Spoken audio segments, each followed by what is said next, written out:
Standarisasi sebuah kesalahan. Nah, sebelum aku buat video ini, jujur teman-teman, aku benar-benar ditegur, benar-benar diingatin sama Tuhan, di reminder sama Tuhan akan satu ayat firman Tuhan ini dalam Amsal 5 ayatnya yang ke-8. Firman Tuhan bilang gini, "Jauhkanlah jalanmu dari dia, dan janganlah menghampiri pintu rumahnya." Amin firman Tuhan. Nah, seringkali kita tuh merasa bahwa, aduh Tuhan kayaknya nggak salah-salah banget ya Tuhan melakukan sebuah kesalahan itu. Aku kan nggak sampai terjatuh sampai ke dalam banget Tuhan. Tapi firman Tuhan sendiri yang bilang, di sini Tuhan tuh mengingatkan bahwa kita tuh jangan sampai menghampiri pintu rumahnya. Istilahnya, kalau menghampiri pintu rumah itu kita belum masuk dalam rumah itu. Kita belum masuk ke dalam dosa itu, kita belum benar-benar jatuh dalam dosa itu. Tapi Tuhan mengingatkan bahwa kita menghampiri saja itu nggak boleh teman-teman.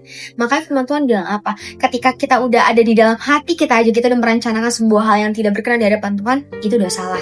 Karena ini kasih karunia Tuhan yang begitu besar. Tuhan boleh ngingetin aku akan hal ini, dan ini mengubahkan hidup aku, dan mengingatkan aku bahwa yes, kesalahan sekecil apapun di mata manusia, itu sama besarnya di hadapan Tuhan. Kita nggak perlu melihat bahwa, oh kayaknya ini belum sampai terlalu jauh Tuhan, aku jatuhnya, aku udah cepet-cepet berbalik. Yes, puji Tuhan, bersyukur. Itu karena kasih karunia Tuhan, kita gak sampai sejauh itu, kita gak sampai sedalam itu jatuhnya. Karena apa? Karena kemurahan Tuhan, karena kasih karunia Tuhan, karena Tuhan sayang sama kita. Tuhan udah taruh alarm di hati kita, itu Roh Kudusnya mengingatkan, ayo stop. Dan di sini jangan pernah denial sama suara Tuhan. Jangan pernah ngeyel. Kalau Tuhan udah ngingetin sekali, ayo ikutin. Kalau Tuhan bilang stop. Karena jangan sampai ketika kita terus menolak suara Tuhan yang Tuhan Yesus taruh di hati kita lama-kelamaan gak akan peka lagi dengan peringatan-peringatan yang Tuhan Yesus kasih buat kita. Dan bahkan firman Tuhan sendiri juga mengingatkan kita apa? Bahwa mata sombong, mulut yang penuh dengan kebohongan, mulut yang penuh dusta, tangan yang kita melakukan kejahatan kepada orang yang tidak bersalah, bahkan kaki kita yang mulai melangkah kepada kejahatan, bahkan hati yang udah merencanakan kejahatan, itu tidak berkenan di hadapan Tuhan Yesus.